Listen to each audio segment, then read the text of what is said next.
Hey there, I'm Alan Matthews from Classical Guitar Shed, and one of the questions I very frequently get is how do I play my piece with no mistakes? How do I get it up to absolute beautiful performance standards so that I can play it every single time and it just comes out with no weird buzzes and clicks and thuds and memory slips and everything else? How do I get this puppy perfect? And that's what we'll be talking about today. This is a simple thing that you can do to gear yourself up for that sort of playing. If you enjoy this, please subscribe to this channel and click the bell for the notifications. Great. So one of the things that I could ask, if you say, I want to play my piece perfectly, but every single time I do it, something different goes wrong. I make a mistake in a place I've never made a mistake before. What do I do about this? I can polish all these different pieces. The pieces are great. I put them together and something slips somewhere every single time. This is really common. It's really normal.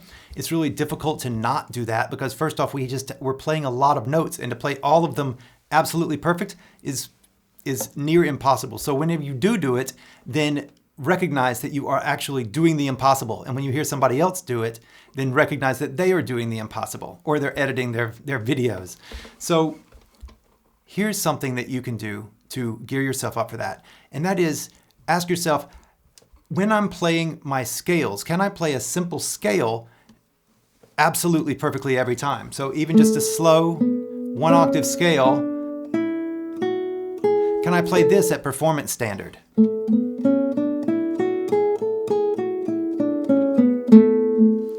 Can I get everything just right? No clicks, no buzzes, my hand position just like I want it to with my nice curved fingers, my I and M alternation really nicely. Can I get everything just right? And what's more, to simulate an entire piece, if I move that up a fret, and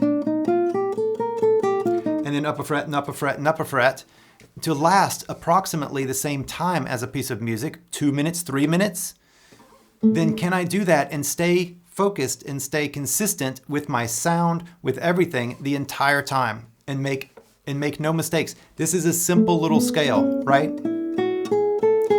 It's the same thing over and over as well. It's one technique, which is scale technique. And so can you do this consistently with no mistakes? If you can, then chances are you'll be more prepared to do that in a piece of music. If you can't, then, well, why would you expect to be able to play a piece of music with all its constant changing difficulties, also with that sort of precision and consistency?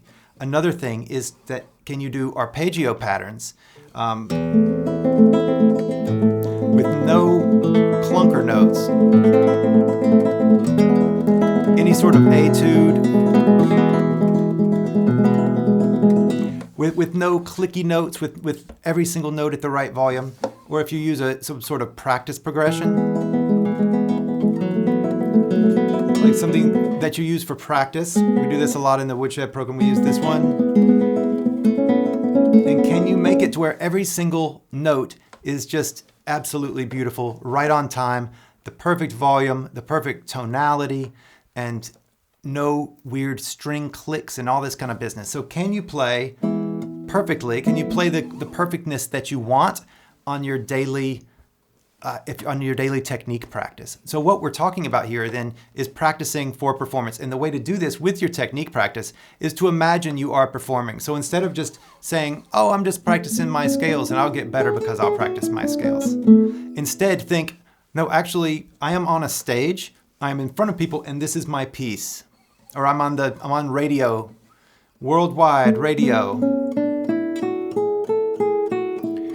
Whenever you put that frame on it, all of a sudden, every little buzz and every little sound amplifies because you're thinking a million people, as if a million people listen to the radio anymore, but a million people are hearing this,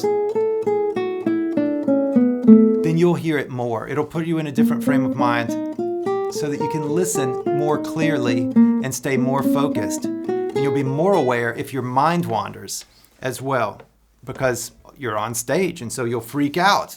Oh no, why am I thinking about sandwiches?